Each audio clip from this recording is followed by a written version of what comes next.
Ich, meine Liebe, werde RCL retten. Wenn du das alles so wunderbar alleine kannst, wieso stehst du dann hier? Weil ich deine Hilfe brauche. Wenn ich morgen für Sie die Steine stehlen soll, darf es keine Missverständnisse und Planänderung geben. Ich gedenke der Polizei auch diesmal einen, wie sagt man auf Deutsch, Sündenbock zu liefern. Sascha Vukovic. Wie wir es Kim sagen zum Beispiel. Was? Dass wir Sex hatten? Wir waren nur zusammen in der Kiste. Wir hatten nur ein bisschen Spaß. Ich würde mich freuen, wenn du mal ein bisschen Gesellschaft leisten könntest. Tut mir leid, das ist mir zu viel. Lara? Lara, was machst du hier? Das sieht man ja wohl, oder?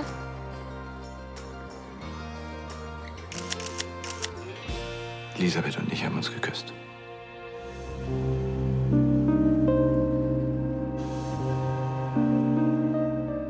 Du hast Elisabeth geküsst. Meine beste Freundin. Was ist denn passiert? Hattet ihr getrunken? Frank!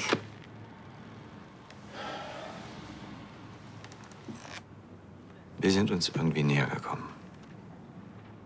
Irgendwie nahe gekommen. Wie nah denn? Wir haben unsere berufliche Nähe mit echten Gefühlen verwechselt. Echten Gefühlen. Was sagst du denn da? Es tut mir leid, dass ich dich damit jetzt so überfalle. Aber jetzt, wo das Bild in der Presse ist, du musst wissen, es ist vorbei. Wir haben beide gemerkt, dass es nichts zu bedeuten hat. Hast du mit ihr geschlafen? Nein. Es gab keinen Moment, wo ich mich von ihr trennen wollte. Weil ich weiß, dass ich dich liebe. Charlie. Ich kann das jetzt nicht. Egal, was du mir erzählen willst.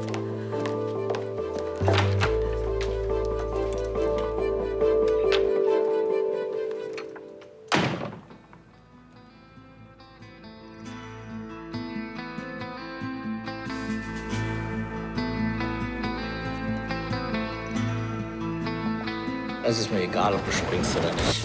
Ich mache mich für niemanden mehr krumm. Mir geht es nur noch um mich.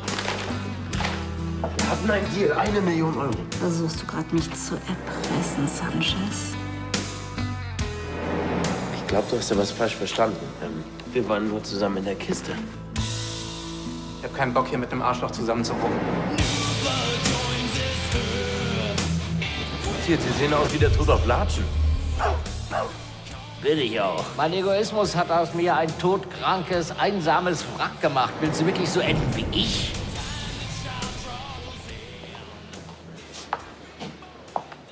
Wie geht es ihm? Er macht's nicht mehr lang. Die Ärzte haben ihm was gegen die Schmerzen gegeben. Gott, der arme Kerl. Bitte. Als ob dich das interessieren würde. Du glaubst doch eh, die Erde kreist sich um dein Ego. Hey, ich war ein Idiot, keine Ahnung, was da in mich ging. Wirklich, ich will mich entschuldigen für alles, was ich in der letzten Zeit gemacht habe. Ich war komplett von der Rolle, ich war ein Arsch, aber das will ich nicht mehr sein. Pass auf. Wir können das Ganze abkürzen. Olli hat dich rausgeschmissen und du brauchst einen Platz zum Pennen. Und du denkst, ich nehme dich mit. Nein, ich will mich einfach nur entschuldigen, Lara. Glaubst du im Ernst, du kriegst mich noch mal in die Kiste? Vergiss es. Hör mir doch mal zu, ich meine es ernst, ich will nichts von dir haben. Ja, das habe ich gemerkt. Nein, nicht so. Spar dir die Mühe. Ich fahre eh nicht nach Hause. Ich habe dem Mann versprochen, dass ich bei ihm bleibe. Ich hole mir jetzt einen Kaffee. Und wenn ich mich wieder umdrehe, bist du weg.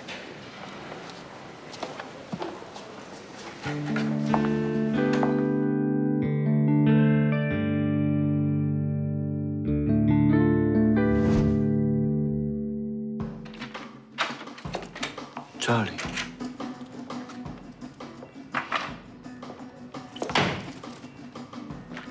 Hör mal, ich habe gerade einen Kaffee gemacht. Möchtest du welchen?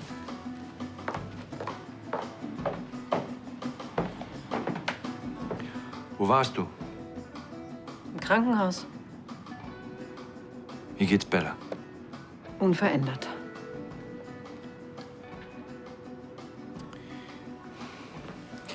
Wegen gestern.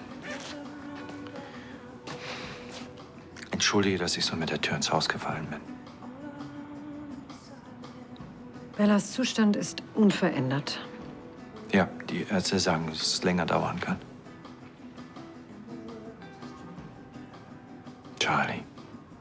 Ich habe mit ihr geredet. Die ganze Nacht. Ich war so wütend auf dich, dass ich dachte, das muss sie doch spüren, meine Wut. Aber da ist nichts. Keine Reaktion. Sie spürt nichts. Genauso fühle ich mich. Alles ist taub.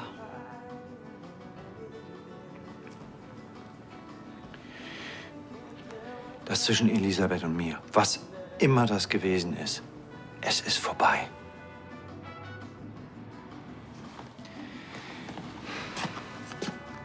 Denk nicht, dass ich dir was verheimliche. Du weißt alles, Charlie. Mehr war nicht. Trotzdem kann ich es nicht verstehen. Vielleicht verstehst du es nicht, weil es nichts zu verstehen gibt. Elisabeth und ich haben einfach zu viel Zeit miteinander verbracht und dadurch die Ebenen verwechselt. Dadurch ist eine Nähe entstanden und damit ist jetzt Schluss. Dann frage ich mich, worüber wir reden. Ja, im Grunde genommen reden wir über was keine Bedeutung mehr hat. Und damit ist es jetzt getan, ja? Man küsst nicht einfach so eine andere Frau, auch wenn du das jetzt versuchst runterzuspielen und mir irgendwas von verschiedenen Ebenen vorschwafelst. Charlie, es war nicht wichtig. Wenn es nicht wichtig war, warum hast du dich dann zu einem Kuss mit einer anderen Frau hinreißen lassen? Erklär's mir. Jetzt. Kim, wo bist du? Dreimal darfst du raten. Bei der Arbeit natürlich. Okay, alles klar. Ich möchte, dass du jetzt nach Hause kommst. Du arbeitest heute nicht bei LCL. Wieso? Was ist passiert? Das kann ich dir nicht erklären, schon gar nicht am Telefon. Du arbeitest heute von zu Hause aus, okay? Ansgar, was passiert heute bei LCL? Nichts, wo du dabei sein möchtest. Das liest du morgen in der Zeitung, okay? Nein, du erklärst mir jetzt, was los ist, Ansgar. Ich muss Schluss machen. Ich erkläre dir später alles. Look, sind Sie wahnsinnig? Was tun Sie hier? Meine Profession ist es, nicht gesehen zu werden. Schade, dass es mit den Diamantendessous nicht klappt. Wenn ich mir das vorstelle, leicht bekleidete Häschen, über und über mit Diamanten besetzt. Ja, ja, wirklich sehr schade. Haben Sie das Geld? Gut. Dann lassen Sie uns noch mal den Ablauf für die heutige Präsentation durchgehen. Ja. Also, ich treffe um 11 Uhr bei LCL ein. Elisabeth wird mit großer Geste die erste diamantenbesetzte Kollektion von Cypressou vorstellen. Wenn diese Monsieur Mosch eintrifft, werden meine Männer bereits an den verschiedenen Ausgängen postiert sein. Gut. Das heißt, Sie haben Ihre Mannschaft zusammen? Ja, ich musste ein wenig improvisieren, wegen der Kürze der Zeit, aber das sind alles sehr gute Männer. Sobald die Fotos gemacht werden, werde ich ein wenig über die Diamanten philosophieren. Dann werde ich einen Stein ins Licht halten und werde irritiert sein. An der Echtheit zweifeln. Wie werden Sie die Diamanten testen? Mit einem Hammer. Einem Hammer? Ein echter Diamant zerbirst nicht unter einem Hammerschlag. Das gefällt mir. Sehr schön. Wir werden die Steine an uns bringen, bevor Monsieur Mosch die Steine testen kann. Gut. Es ist wichtig, dass es keine Beweise gibt, dass diese Steine nicht echt sind. Meine Männer werden alle Anwesenden in, wie sagt man, Schach halten, während ich mir die Steine hole. Alle Welt wird sehen, wie die vermeintlich echten Diamanten gestohlen werden. Und niemand wird verletzt. Natürlich nicht. Und mit den falschen Steinen wird auch das Lahnstein-Imperium zerbrechen. Die Steine sind leider heillos unterversichert. Sie denken an meine kleine Entschädigung von 50 Millionen, falls die Kollektion nicht zustande kommt. Diesen Verlust können die Landstadt nicht mehr auffangen. Und Sie, hübsche Frau, Sie werden Ihr Leben genießen, hm? Ich bin sicher, die Diamanten sind in Ihrem Besitz. Es geht mir nicht ums Geld. Ich will einfach nur, dass die Landsteins bluten. Für das, was sie mir und meinem Vater angetan haben.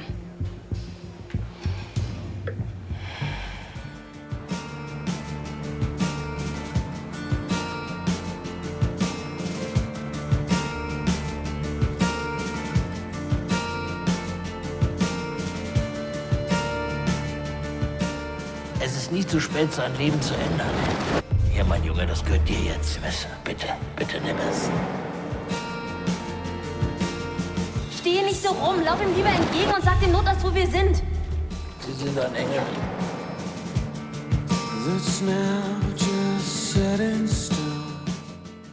Ich hab dir alles erzählt, Charlie. Was willst du noch wissen? Was genau zwischen euch vorgefallen ist. Die Sache mit den Beruhigungspillen, wie war das genau? Das weißt du schon. Elisabeth wäre fast in der Badewanne ertrunken. Ach ja, und du warst als Retter in der Not da. Was hattest du eigentlich in der Nähe ihres Badezimmers zu suchen? Oder sollte ich das besser nicht fragen? Ich war auf dem Schloss und Justus Stiel erwähnt, dass die Tabletten, die sie zu der Zeit nahm, einmal dazu geführt haben, dass sie ohnmächtig wurde. Ich hatte ein schlechtes Gefühl. Ich bin die Treppe raufgerannt in ihr Badezimmer. Und da liegt sie in der Wanne und der Kopf ist schon unter Wasser. Ich ziehe sie raus, sie ist vollkommen panisch. Ja, und ist ja praktischerweise auch nackt. Charlie, für wen hältst du mich? Dass mich eine nackte Frau gleich außer Kontrolle bringt. Naja, irgendwas muss ja aus der Kontrolle geraten sein. Sonst wäre das alles nicht passiert. Und wie ging es dann weiter? Elisabeth war vollkommen fertig. Irgendjemand hat sie gebraucht, der ihr hilft. Irgendjemand, dem sie vertrauen kann. Und das war ich. Ja, und zwar in jeder Lebenslage. Charlie, Elisabeth hatte es mit einem Psychopathen zu tun. Sie hatte Panik. Elisabeth, du erzählst mir die ganze Zeit, wie sie sich gefühlt hat. Mich interessiert, was mit dir los gewesen ist.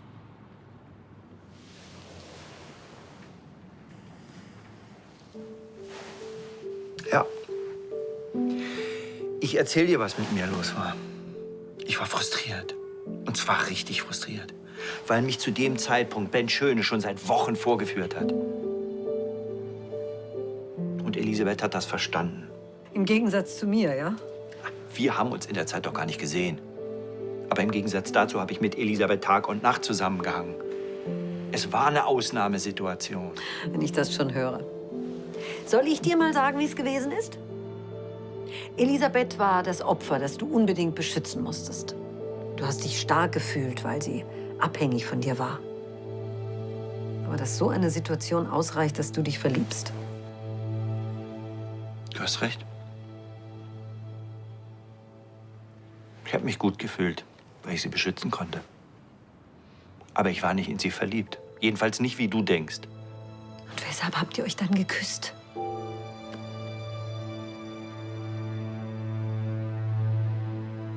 Es ist passiert.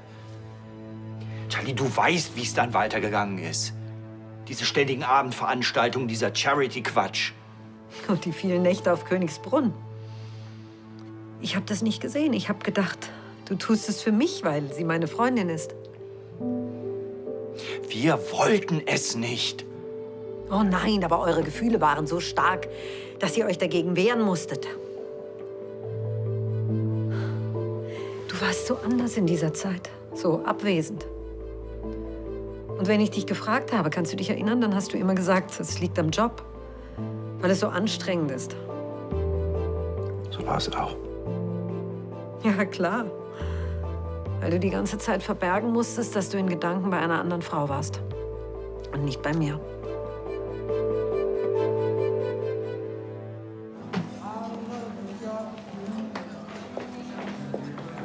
Sieht nach einer langen Nacht aus. Party? Ich bin einfach nur so rumgelaufen. Einfach so? Ist irgendwas passiert? Ich war... Weißt du, ich fühle mich gerade wie von einem anderen Planeten. Kaffee? Ein Espresso Macchiato wäre toll. Wow, so freundlich warst du schon lange nicht mehr. Ich mach dir einen. Nein, der kriegt ja nichts. Ist okay, ich verstehe das. Olli, ich weiß, ich habe mich in den letzten Wochen wie ein Vollidiot verhalten. Und ich weiß, dass ich ausgerechnet der Frau, die immer hinter mir stand, in die Fresse gehauen habe und wahrscheinlich euch allen. Ich hab's einfach nicht gemerkt. Keine Ahnung, was da los war, aber ich will, dass du weißt, dass es mir wirklich leid tut, auch wenn es dir jetzt vielleicht vollkommen egal ist. Ja? Emilio,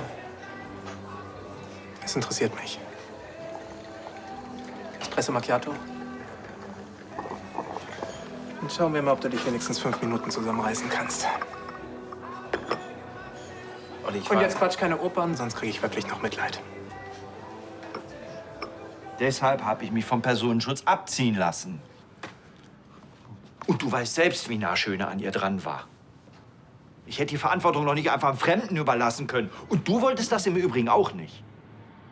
Charlie, wir haben uns zweimal geküsst. Das war aber auch alles. Weil ihr nicht mehr wolltet oder weil es keine Gelegenheit gegeben hat? Elisabeths Reise nach Japan und deine Sorge, ohne dich könnte ihr etwas zustoßen. Ich habe mich damals gefragt, wieso du nicht einfach mitgeflogen bist. Jetzt weiß ich es. Weil es nicht bei einem weiteren Kuss geblieben wäre, habe ich recht? Sag mal, geht's nicht auch darum, dass nichts passiert ist? Geht es nicht auch darum, dass wir nicht miteinander geschlafen haben? Weil ich auch wusste, dass ich dich liebe. Ich höre dir jetzt laufend zu, wie du dir und mir versuchst einzureden, dass du keine Wahl gehabt hast. Dass es einfach so passiert ist. Du versuchst, dich vor der Verantwortung zu drücken. Und das finde ich mies. Als du gemerkt hast, dass zwischen Elisabeth und dir Gefühle da sind, hättest du auf Distanz gehen müssen. Stattdessen hast du weiter mit dem Feuer gespielt und hast jede Sekunde davon genossen. Das stimmt so nicht. Doch, und das weißt du. Doch. Weil es aufregend war und weil du den Gedanken, was wäre wenn, nicht mehr losgeworden bist. Nein, ich wollte Ben Schöne dran kriegen. Darum ging's. Ah, das hättest du auch gekonnt, wenn du nicht an Elisabeth geklebt hättest. Aber du hattest dich mit ihr ja in diese absurde Symbiose hineingesteigert. Du hast die ganze Zeit gewusst, was du tust. Und jetzt versuchst du mir zu verkaufen, dass ihr Opfer der Umstände wart.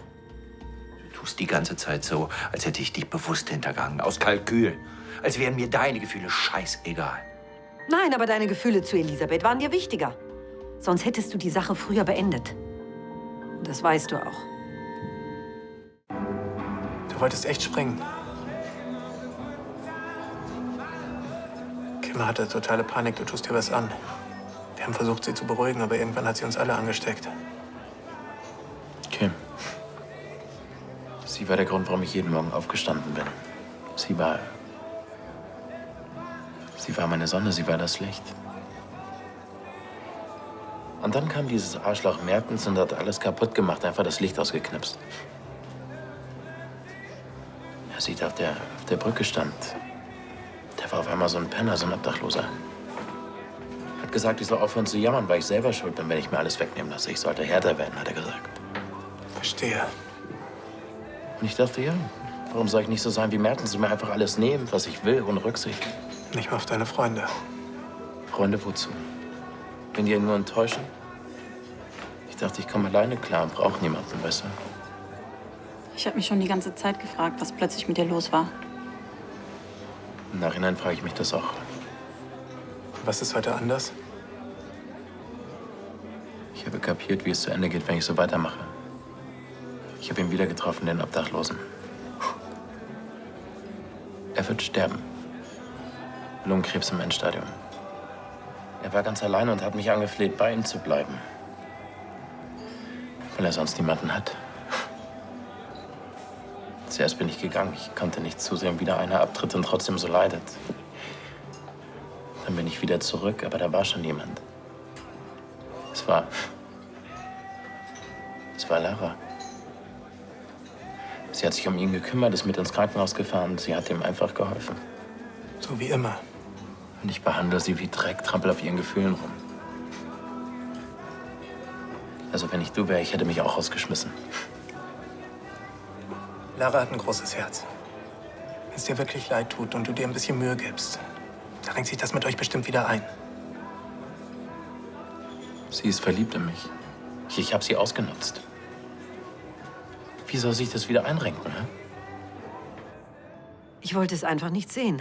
Dabei war es so offensichtlich. Ich merke die ganze Zeit, dass du dich von mir entfernst, aber ich habe es auf deinen Job geschoben und auf den Stress. Und als ich einmal einen Anflug von Eifersucht hatte, als es darum ging, ob du mit nach Japan fliegst, da hatte ich sofort ein schlechtes Gewissen. Ja, aber wie du siehst, bin ich nie nach Japan geflogen. Ich hätte dich auch nie verlassen. Da bin ich aber froh. Mein Mann denkt pausenlos an eine andere Frau, aber verlassen hätte er mich nicht. Na, so ein Glück. Mein Gott, wie viele Ängste ich überwunden habe, um diese Ehe einzugehen. Was bin ich jetzt eigentlich für dich? Der sichere Hafen, während du dir draußen den Wind um die Nase wehen lässt? Du bist die Frau, die ich liebe und mit der ich leben will. Außer in den Momenten, wo du mit Elisabeth schlafen wolltest. Ich habe nicht... Ja, und manchmal wünschte ich, du hättest es getan und wärst dann zu mir zurückgekommen. Nichts ist schlimmer als unerfüllte Sehnsucht. Charlie, wie oft denn noch? Elisabeth und ich haben uns da reingesteigert. Aber das mit dir und mir, das war echt. Trotzdem hast du dir etwas anderes gewünscht. Streit es nicht ab. Bei meinen anderen Männern hätte ich es sofort gewusst, aber bei dir? Ich hätte es nie für möglich gehalten, dass ausgerechnet du mich hintergehst. Und mir wochenlang ins Gesicht lügst. Ich weiß, dass dir das so vorkommen muss. Aber ich habe nie vergessen, dass du meine Frau bist. Wie tapfer ihr gewesen sein müsst, dass ihr euren Gefühlen nicht freien Lauf gelassen habt und eurer Leidenschaft. Nur inniges Sehnen, verstohlene Küsse, das macht es so viel besser. Ich weiß nicht mehr, was ich sagen will.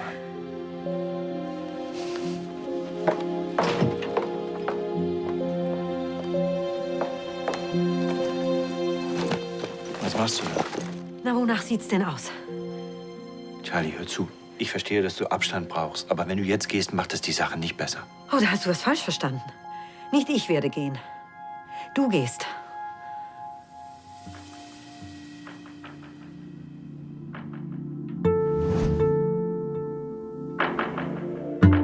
Wir sind heute hier bei LCL. Verdammt nochmal, Tanja, wo bist du? Im Krankenhaus. Emma ist im Kindergarten vom Klettergerüst gefallen. Die Sache muss ohne mich laufen. Spinnst du? Kann sich da nicht Sebastian drum kümmern? Ich konnte ihn nicht erreichen. Das ist schön. Luca hat behauptet, dass seine Männer schon hier sind, wenn Mosch eintrifft. Ich kann keinen von denen erkennen. Was hast denn du erwartet? Dass sie ein Schild um den Hals tragen, auf dem Überfallkommando steht?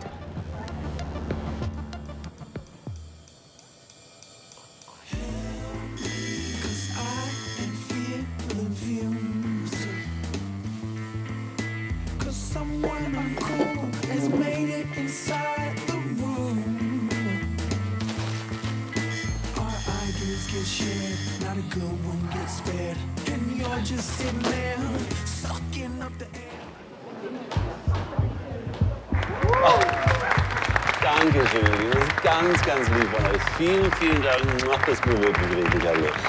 Hallo, lange nicht mehr gesehen. Grüße Sie. Und doch gleich wieder erkannt. Ja, genau. Ach, ist das schön, wieder hier zu sein. Hallo, ich grüße euch. Ganz toll. Grüß dich. Hallo. Hallo. Schön, dass Sie sich hier schon wie zu Hause fühlen, Herr Mosch. Das hat auch seine Gründe, liebe Gräfin. Ich grüße dich. Herr Mosch. Hallo. Ansgar, ich muss wieder zurück zu Emma. Spinnst du, Tanja? Du kommst jetzt hierher? Hast du sie noch alle? Ich lass doch meine Tochter nicht allein. So, wo sind denn meine kleinen glitzernden Freunde? Ich möchte sie gerne mal begrüßen. Sicher verwahrt. Hier nach.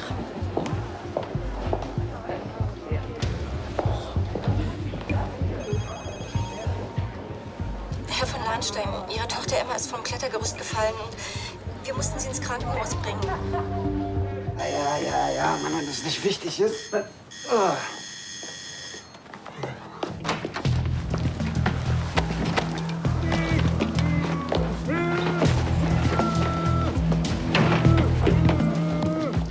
Tanja, du brauchst ein Alibi, wenn diese ganze Nummer über die Bühne geht.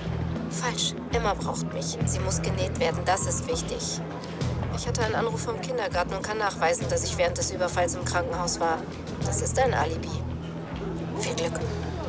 Na, großartig, läuft ja alles nach Plan.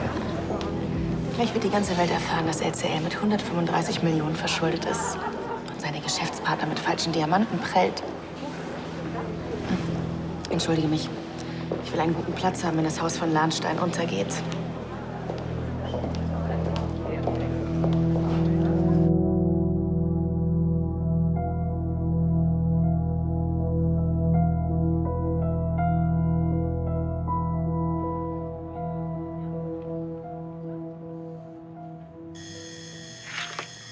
Helmke, es ist alles gesagt. Du, wenn Frank dich geschickt hat, kannst du gleich wieder gehen. Nein, er hat mich angerufen und mir gesagt, was passiert ist. Und ich hatte gehofft, wir können reden. Musst du nicht in der Firma sein bei unserer großen Präsentation? Das hier ist mir wichtiger. Du hattest wochenlang Zeit, mit mir zu sprechen. Findest du nicht, das ist ein bisschen spät?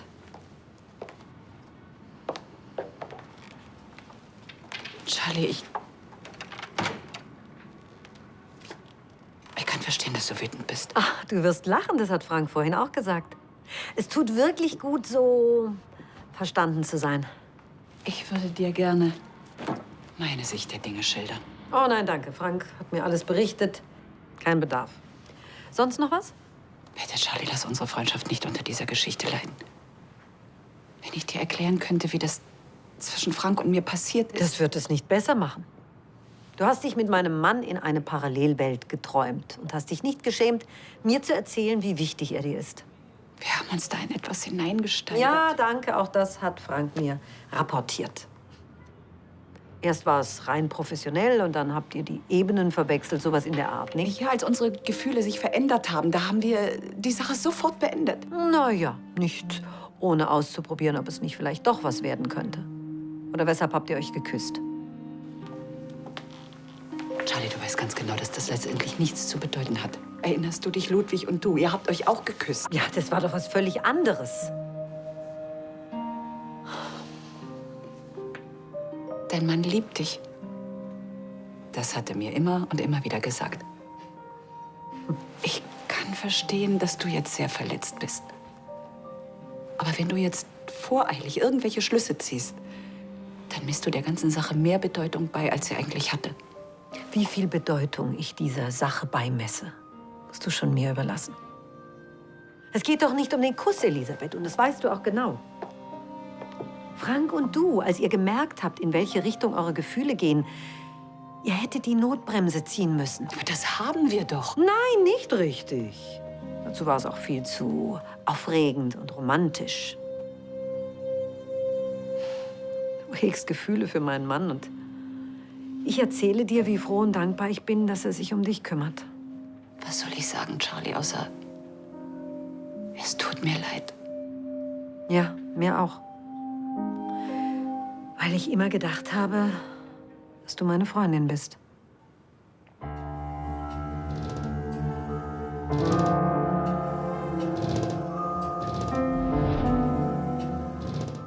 Meine Damen, meine Herren, ich weiß nicht, wie es Ihnen geht, aber ich habe in meinem Leben noch nie solch wertvolle Steine gesehen. Geschweige denn in der Hand gehalten. Moment, sollten wir nicht noch auf Charlie und Lisbeth warten? Ich meine, immerhin, das ist ihre Kollektion. So viel Umsichtigkeit von dir ist ja ganz was Neues. Ja, vielen Dank, Graf Ladenstein. Sehr aufmerksam von Ihnen. Aber der Termin war hinlänglich bekannt, nicht wahr? Ja, ja, Sie werden bestimmt auch gleich da sein. Versuchst du jetzt Zeit zu schinden? Ich fürchte, das ist umsonst. Tja, dann will ich Sie mal nicht länger auf die Folter spannen. Jeder einzelne dieser Diamanten hat mindestens 2,25 Karat. Die Herkunft der Steine ist zertifiziert und natürlich sind alle Steine auch bezahlt. Ja, vielen Dank. Bevor wir noch mehr von diesen sagenumwobenen Steinen hören, vielen Dank, sollten wir vielleicht einen Blick drauf werfen, nicht wahr? Ja, vielleicht warten wir noch einen kurzen Moment. Ich versuche, Charlie und Elisabeth zu erreichen. Du wirkst ein bisschen angespannt. Vielleicht hilft es dir, wenn ich dir erzähle, was als nächstes passiert. Wenn du dir sonst vor Aufregung ins Höschen machst. Mosch wird den Koffer öffnen. Alle werden beeindruckt sein. Es werden ein paar Bilder gemacht. Gleich wird Mosch einen der Steine in die Hand nehmen und genauer begutachten. Was dann passiert, kannst du dir sicher vorstellen. In der Tat, das kann ich. Verdammt nochmal, wo bleiben denn diese alten Schabracken? Gib dir keine Mühe. Das Schiff hat den Eisberg schon gerammt. Den Untergang kannst du nicht mehr verhindern.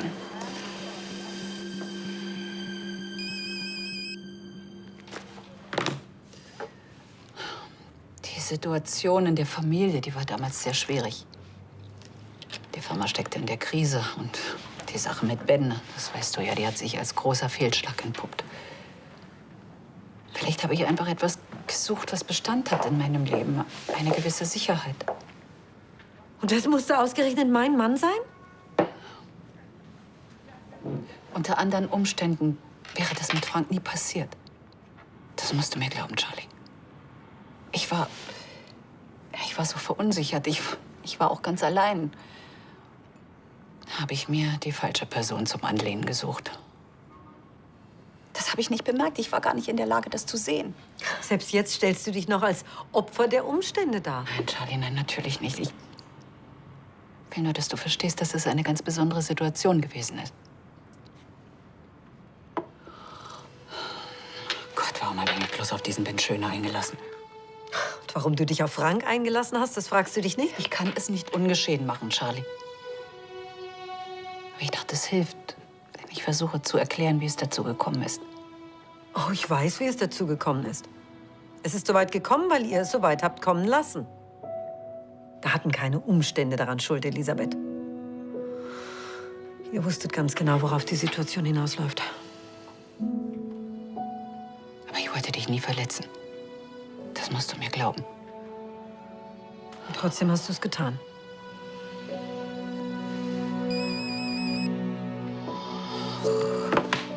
Sind das die Bilder von der Präsentation? Ja, aber die haben die erst mal unterbrochen. Die wollen jetzt wohl doch auf Charlie und deine Oma warten. Hey, Hey, ich zieh schon mal die Fotos aus dem Tablet. Ha? Bis später. Alles klar. du bist hier und nicht im Krankenhaus, heißt das? Der Mann ist vor 2 Stunden gestorben. Das tut mir leid. Wirklich? Ich kannte den Mann. Nur weil du jemanden kennst, heißt das noch lange nicht, dass du dich auf ihn interessierst. Lara, es tut mir leid. Alles tut mir leid. Dass ich deine Gefühle ausgenutzt habe. Das, als wir zusammen im Bett waren. Da. Bitte lass das. Ich will nicht darüber reden. Und ich will nur, dass du weißt, wie leid mir das Ganze tut. Was? Dass du mit mir geschlafen hast? Dass ich dir nicht von Anfang an gesagt habe, dass du für immer eine Freundin sein wirst. Und aber nicht mehr. Pass auf, ich wünschte auch, es wäre anders. Du bist eine tolle Frau, du bist klug, du bist clever, du bist hübsch, du bist lustig, aber Spar dir die Mühe. Du hast mich ausgenutzt. Als wäre ich irgendeine Tussi, die man mal eben im Vorbeigehen mitnimmt. Wie es mir dabei geht, hat dich überhaupt nicht interessiert. doch. Doch hat es aber leider zu spät. Du bist ein toller Mensch. Du hast das alles nicht verdient. Ich kann dir keine Absolution geben, nur damit es dir besser geht. Sorry.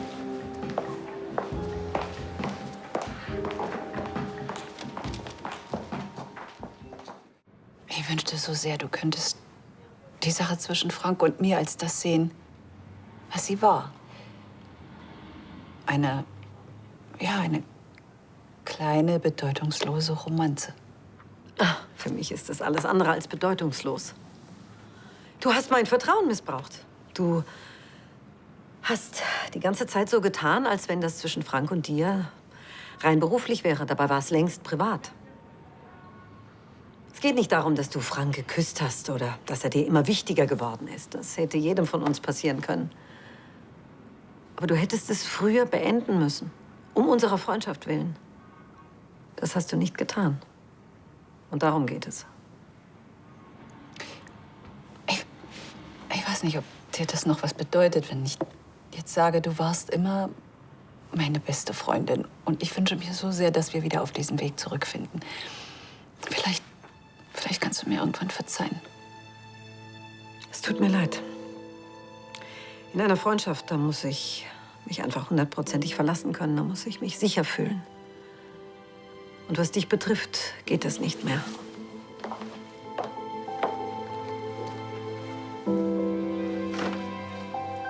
Ich muss jetzt zu Bella ins Krankenhaus.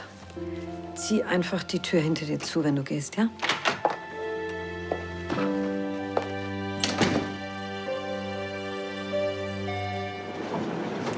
Tachchen.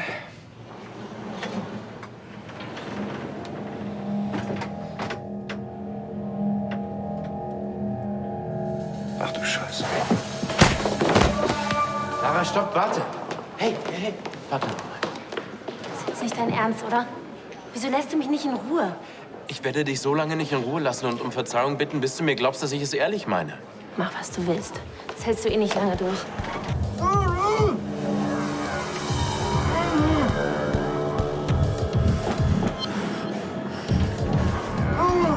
Lara, noch was. Ich werde von jetzt an immer ehrlich zu dir sein.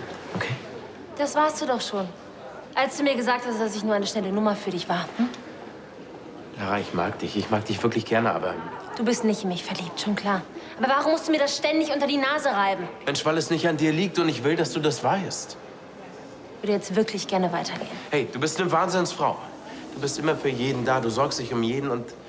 Verdammt nochmal, du bist die beste Freundin, die ich je hatte. Wow, danke. Genau sowas möchte eine Frau hören. Mensch, du bist der Grund, warum ich wieder so sein will wie früher. Ich werde immer für dich da sein, weil du mir wahnsinnig wichtig bist. Und ja, vergiss das einfach nicht, okay? Mir tut es leid, dieses nette Tête-à-Tête zu unterbrechen. Aber ich muss Sie jetzt bitten, zu schweigen. So, meine Damen und Herren, ich möchte Ihnen gerne... Ja? Es tut mir leid, aber ich konnte weder Charlie noch Elisabeth erreichen. Ja, sehr interessant. Dann können wir mit der Präsentation fortfahren, nicht? Moment, wo ist eigentlich hier dieses tätowierte Frettchen, das hier die Fotos gemacht hat? Meinst du Tim?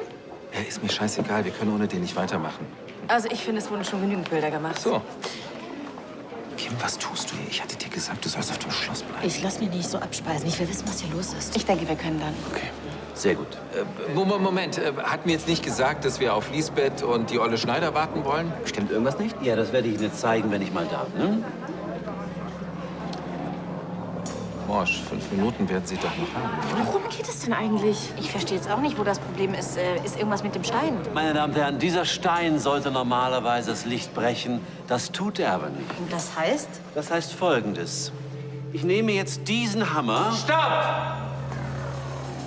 Was? Darf ich Sie bitten, den Stein zurück zu den anderen zu legen? Darf ich Sie bitten, mir zu sagen, was das hier soll? Ich muss Sie bitten, sofort den Hammer fallen zu lassen. Was soll das? Entschuldigen Sie die Unannehmlichkeit, aber das hier ist ein Überfall. Was? Für die meisten von Ihnen ist dies eine neue Erfahrung. Darum erkläre ich Ihnen kurz, wie Sie sich zu verhalten haben. Ich bitte Sie jetzt, alle Telefone, Computer und Kameras auszuschalten. Bitte übergeben Sie alle Geräte an meinen freundlichen Mitarbeiter. Bisschen schneller.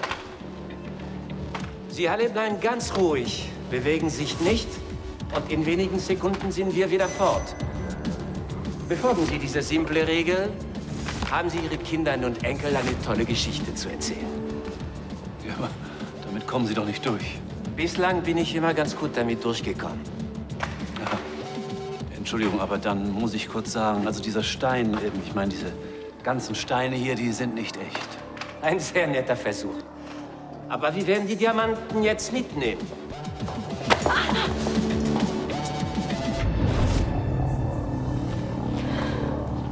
Ich kenne die Tattoos. Quatsch. Bitte beachten Sie die Regeln und niemand wird verletzt. Jetzt mach schon. Sag ihm, dass die Diamanten fake sind, sonst passiert hier wirklich noch was. Sei still, Kim. Wenn Sie so freundlich wären, den Stein, den Sie in Ihrer Hand halten, auch in das Kästchen zu legen.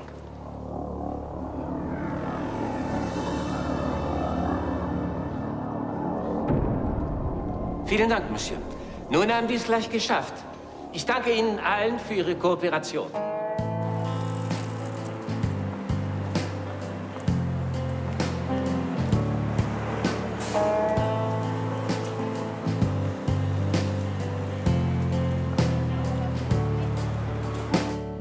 Wasn't hard to love you.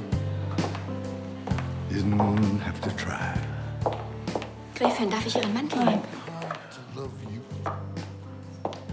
Didn't have to try. Ich weiß auch gar nicht, wie ich John das noch erklären soll. Ich meine, man kann doch nicht einfach einen halbtrockenen roten durch einen trockenen ersetzen. Das kriegt er irgendwie nicht in seinen Kopf. Held you for a little while. Tut mir leid, ich weiß einfach nicht, was ich noch machen soll.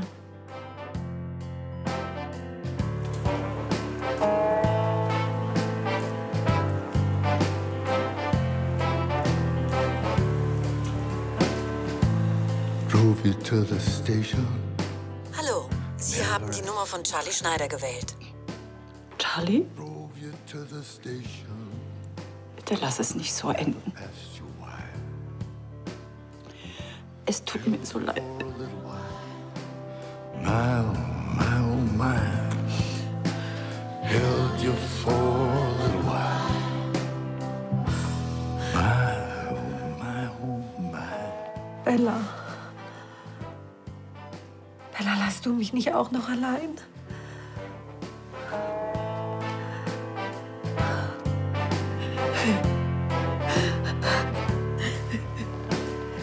All the boys are waving, trying to catch your eye.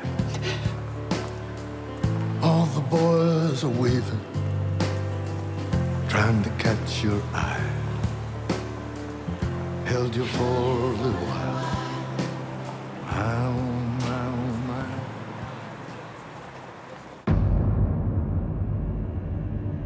Lassen Sie den Blödsinn. Meine Männer und ich werden nun langsam den Raum verlassen. Zu Ihrer eigenen Sicherheit möchte ich Sie jedoch bitten, noch einen Moment vollkommene Ruhe zu bewahren. Hey, Hände weg! Keine Bewegung! Nein!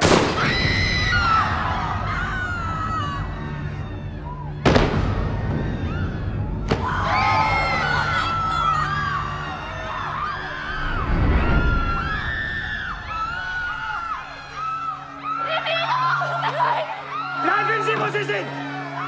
Niemand bewegt sich! Niemand bewegt sich!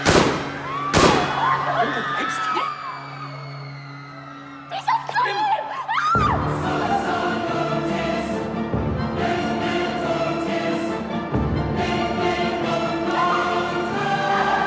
Ja, schon gut. Rückzug! Alle mit uns! Sofort!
To